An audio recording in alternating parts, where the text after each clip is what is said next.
السلام علیکم ورحمۃ اللہ وبرکاتہ۔ ناظرین کرام، میں ہوں خلیل اللہ حیدری۔ میرے یوٹیوب چینل الخلیل میں آپ کا خیر مقدم ہے۔ آج میں حاضر ہوا ہوں ایک دل دہلا دینے والی خبر کو لے کر۔ وہ یہ ہے کہ مشہور امیر المؤمنین حضرت عمر بن عبدالعزیز رحمۃ اللہ علیہ کی قبر کی شیعوں نے توہین کی ہے۔ اس واقعے سے پوری مسلم دنیا بے چین ہو گئی ہے اور شدید کارروائی کا مطالبہ ہو رہا ہے۔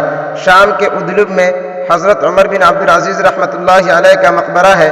خبر ہے کہ ایران نواز امامیہ اور نصیریہ شیعہ گروپ نے عمر بن عبدالعزیز اور ان کی اہلیہ فاطمہ کی قبر کھود کر دونوں کے جسم کی توہین اور بے حرمتی کی ہے۔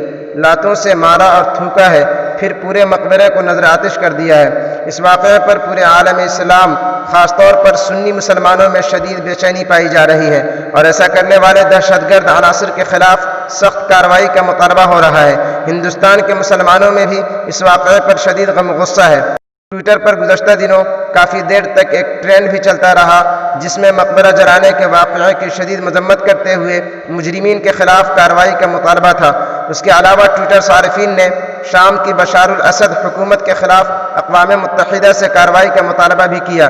ٹرینڈ کا ہیش ٹیگ تھا ویک اپ فار عمر بن عبدالعزیز۔ حضرت عمر بن عبدالعزیز خلافت بنی امیہ کے 8ویں خلیفہ تھے۔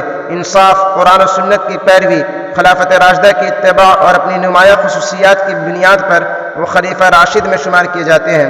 انہیں عمر ثانی کے لقب سے بھی یاد کیا جاتا ہے۔ ان کا تعلق خاندان بنو امیہ سے تھا اور سلیمان بن عبد الملک نے انہیں اپنا جانشین بنایا تھا، لیکن عادات، اخلاق، خصوصیات اور نظام حکومت میں وہ خلافت بنو امیہ کے دیگر حکمرانوں سے بالکل مختلف تھے۔ مجموعی طور پر سبھی خاندان، ہر طبقہ اور پوری دنیا میں وہ عزیز اور مقبول رہے۔ 1400 سال بعد ان کی قبر کی بے حرمتی عالم اسلام کی تاریخ کا شرمناک اور افسوسناک واقعہ ہے۔